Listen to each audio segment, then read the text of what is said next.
Hey mamas, it's Mama Fox. I didn't tell y'all I was coming live, but here I am. So I hope you're able to catch this. We're going to talk a little bit about protein, a little bit more, because isn't that just the buzzword these days and the hot topic?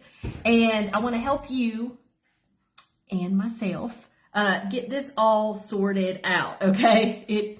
It's a big topic and it's confusing a little bit, I think. Anybody else confused a little bit about protein? So I wanted to share a few things with you real quick and to kind of give you a heads up of what's to come, okay? So first of all, if you haven't gotten my free protein guide, please get my free protein guide. I mean, it's not exhaustive or anything like that, but it'll like kind of get you started and get you thinking about how you can take some action to increase your protein grams, especially at breakfast, okay? And if you haven't gotten the protein guide yet, there is a post in the pinned announcement where, well, hey, Miss Jennifer, where you can get that guide, okay? And it's really cute. I'm really like excited about it. So that protein guide all came about because my membership mamas and I were focused on increasing our protein, especially at breakfast, okay? And there's a few reasons why we were focused on at breakfast doing that. And I wanted to share that with you. Number one, when you're trying to start a new habit or build new habits, you got to start somewhere. Like you start small, you pick a place, you pick a point, and you work on that one. So we picked breakfast because that was one that was very doable and simple, straightforward. That's part of the reason. Progress over perfection. We do not have to have every meal of our day hitting 30 and 40 grams of protein, okay? Progress over perfection. So we started with breakfast, but also pretty much everybody I listen to, different doctors, different podcasters, different health experts, they really talk about how important it is to make sure your breakfast is really robust in protein, like really robust. Yes, it may be important the rest of the day too, but especially breakfast for your blood sugar, okay? And to really set yourself up so that you're not kind of having this rebounding effect of not really being full and getting hungry and then getting hangry, and it's like it just keeps going on all day long. I've done it.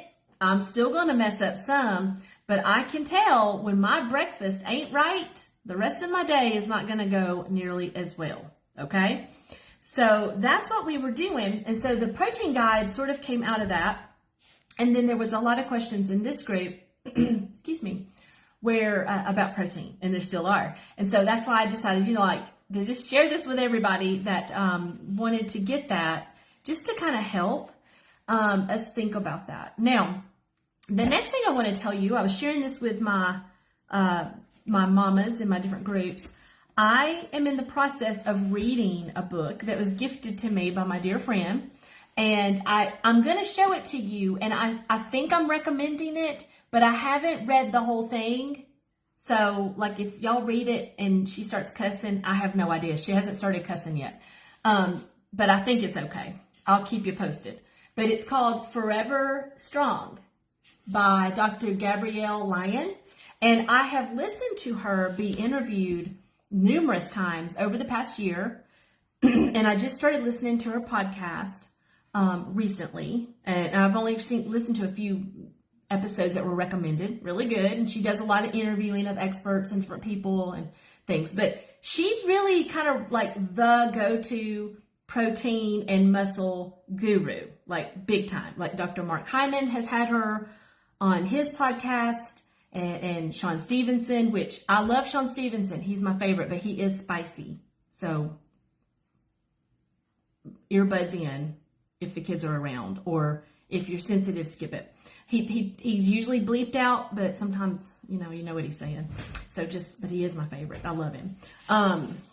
But anyway, I can recommend checking into her for sure, to see what she says. And so I'm in the process of reading that and trying to sort through some of this myself. And here is Here was the question, and I'll be honest, I'm still not sure, okay? Because I'm still learning. I'm a learner, and I'm making progress, and I'm not perfect. When we're talking about grams of protein, what do we count? What counts in that grams of protein? Do we count the protein that's in our quinoa and our beans and our nuts and seeds and even sometimes oatmeal? Do we count that at all? Or do we only count animal sources of protein, which can include yogurt, eggs, doesn't have to be dense meat. I'm still sorting through that. And I think part of it is because it sort of depends upon what your reasons and goals are. Okay, so there is that. I do want to share with you what I think she is saying in this book. I think what she is saying is that she would say that you need to have 30 grams minimum of animal source protein in each of your meals. Now, y'all don't shoot the messenger, okay? I'm just sorting through this myself. However, she does talk about how other vegetables and other plant sources have protein in them, and they do have amino acids in them. They're just not the essential ones, okay? But they're important. It doesn't mean they're not important, okay? And they can have different levels of the different amino acids. So when in her book, when she breaks down her recipes that she's put together for her menu plans for different goals, she does include the protein grams in those plant sources, okay? But when I look at that, I got excited at first. I was like, oh, we can make 30 grams of protein if we get to count everything, but not so fast, sister, because when I really looked at it, she's still hitting at least 30 grams of animal protein in those meals, but she may have 45 grams total because she's also including the plant protein grams. Okay? So I'm just sharing information with y'all, okay? And I'm trying to sort through it too. I was encouraged that she does talk about, though, that the amino acids and the protein and all that stuff that are in those plant sources, they are beneficial. They are good for you. But for hitting those amino acid profiles that we've heard Pearl and Serene talk about more recently, it's going to be in the animal protein. And the better quality, the better, the higher. Things like quinoa do contain all of those essential amino acids. However, not in the level of, say, a piece of chicken. And we know that. But that doesn't mean you can't enjoy that and count that, but you'll have to balance that out with animal sources of some sort. So that brings us to another question we've seen a lot is, what about the powders? You know, what about protein powder, gelatin, collagen, all that kind of stuff? I think for the whey protein powders, and of course we know THM they've optimized their plant protein powder, and they did that to include those missing amino acids that it didn't have like their whey protein powder had. But we also know that they are optimizing their whey protein powder, okay? And that's to give it a more robust amino acid profile. Are y'all confused yet or what? I mean, I know it's a lot of information, right? So those can work, but you don't want to only have protein powder with your meals. You want to have a variety. Super important to do that because they're all going to have slightly different numbers and levels and ratios and all that. And that's where it's really important to get that variety in there. And even from the plant sources that have amino acids in them, it's really important to make sure you're getting a variety and mixing that in with others. Case in point, you've probably heard in the past, people who are aiming to be vegan or vegetarian will talk about combining rice and beans to make a complete protein. And that's because there's things the rice has, the beans don't. And there's things the beans have, the rice don't. You put them together and now you've got those amino acids represented, but not really in the best levels for protecting and building muscle. And then also you have to eat a lot and then you get a lot of carbs. And so that's the downside to not consuming the animal protein. When we talk about the protein powders and things, it's really going to depend on the brand and the type for sure, if it's going to have enough of that robust amino acid profile. I think that gelatin and collagen can be a nice supplement to use, but we know that we don't really want to count it towards our protein count just because it's been processed and processed and processed.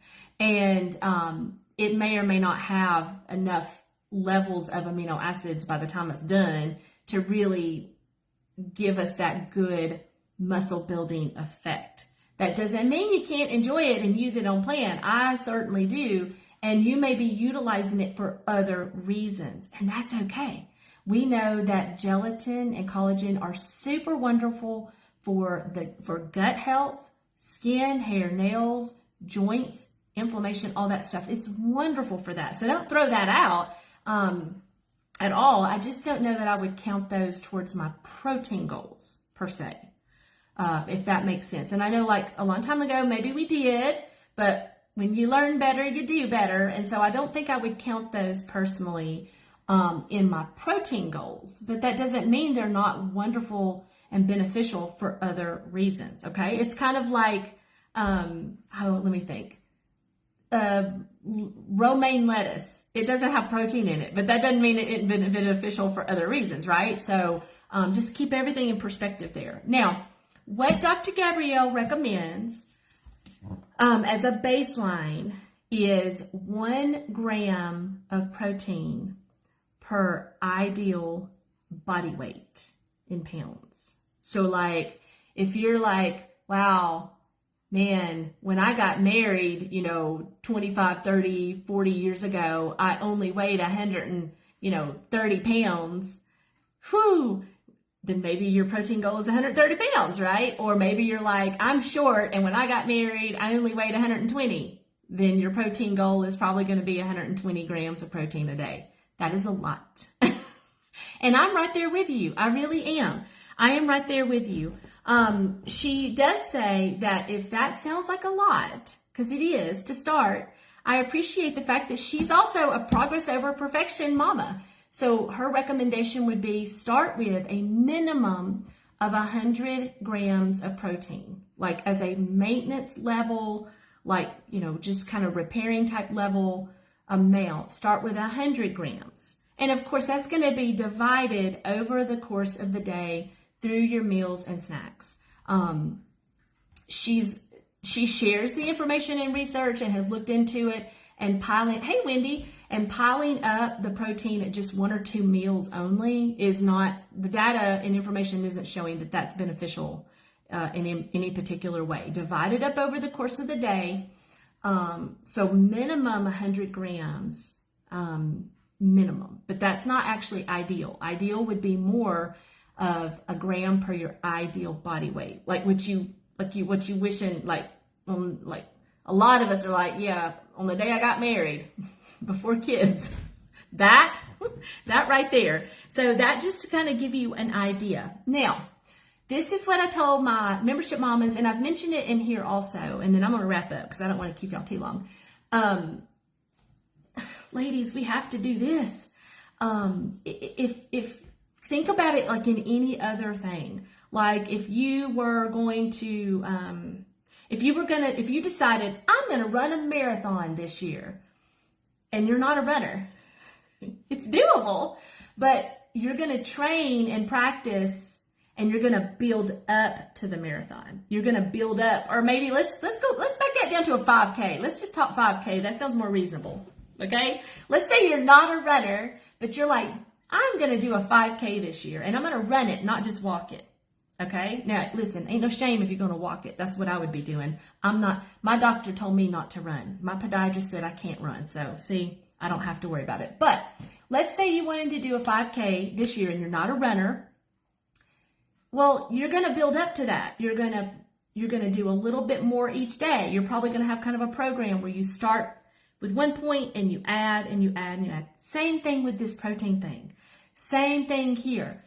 Start with breakfast, and there's reasons for that. Start with breakfast, and sure, have protein at lunch and snack and dinner, but don't worry about trying to have twice as much protein as you used to if that is hard for you. Let that part go.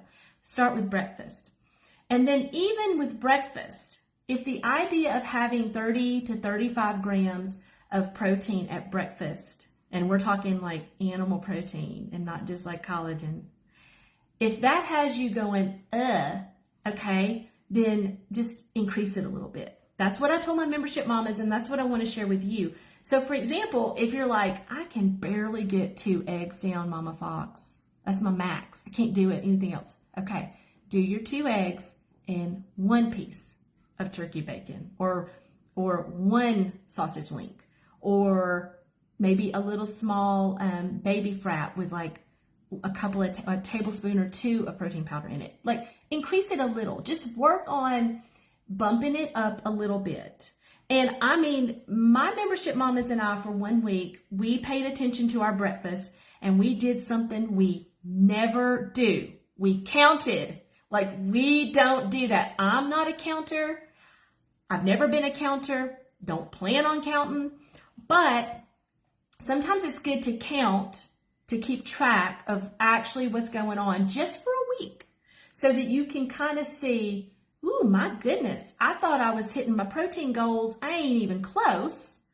Or let's use another example. I thought I was getting close to my step goal. I ain't even close. This is going to take a lot more stepping and walking than I thought, right? It's really good to kind of take a week and kind of track and see and count what's actually going on, so that you can have a gauge. And then you don't necessarily have to keep tracking and counting, but you'll know, wow, 2 eggs, that's not actually that much protein. I need to step it up a little bit more, and you just increase it a little bit more. You could do a 3rd egg. I can't do it. I don't know if it's mental. I cannot eat 3 eggs. I have tried, and I'm not there. I have to have some other type of protein. I cannot do it. Now, you want to whip it up and put some veggies in it and make it into Magali's quiche, I'm on it. But to just have eggs, 2's my max. 2 is my max. So I just want to encourage you. I do think protein is something we need to think about. One of the reasons that you're hearing more and more about it is more information is coming out from all different places and sources about how important protein is, how important it is at breakfast, but most importantly for us, how important it is as we age. And it's because our muscles, as we age, they start getting a little lazy. Just things start changing, hormones start changing, and as we age, our muscles are not as receptive and responsive as they used to be. So like my teenagers, they don't actually need as much protein as I do. And it's because their muscles, they're not old. They haven't aged. They're still working, like super great and overtime. And their muscles are able to take in the glucose and do the things that mine are not as apt or as good to do. So like if you still have teens at home or kids, they can do very well with just 10 grams of protein at a meal. Honestly, truly. They don't have to have as much as we do because of how our muscles age over time. And they just do. And so that is why we need to increase our protein. And that is also why we need to really be looking at resistance training, not just cardio, not just walking with Leslie Sansome. I love Leslie. I love her. But we can't only do that, because we really want to work on our muscles and improve them so they're able to handle glucose better, so we can lower our insulin resistance, and so that we can just be really aging well, not just living longer, but aging well, okay?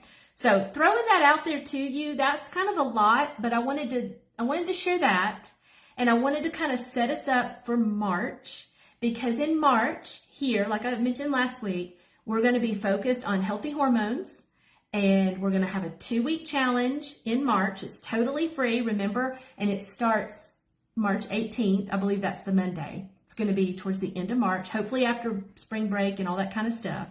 So it will be focused on muscles and protein, okay? And because it's important, but I'm also doing that challenge focused on muscles and protein because it's hard. It's hard to start a new habit. It's hard to make changes. And it's a lot more fun if we do it together and we encourage one another and we kind of get ideas from one another. And I'll share more details about the challenge probably next week. But like I said before, just get that down on your calendar. Free challenge, focused on healthy hormones, focused on protein and muscle, starting March 18th. It's just here in the group. You don't have to sign up. You just show up. Y'all know, mamas who have been here for a while, you know. And like I said before, get your mama friends in here. The cool thing about most of the challenges I do is that they are for trim healthy mamas over 40 and beyond. They are. But I try to make those free challenges something that even your friend or sister or mom or daughter can jump in and do with us, even if they're not on plan yet. And like you've been working on them and you've been trying to get them on plan and they're just not quite there yet. So the free challenges almost always are something that any newbie or any considering to be a newbie can do. So get them on in here for that.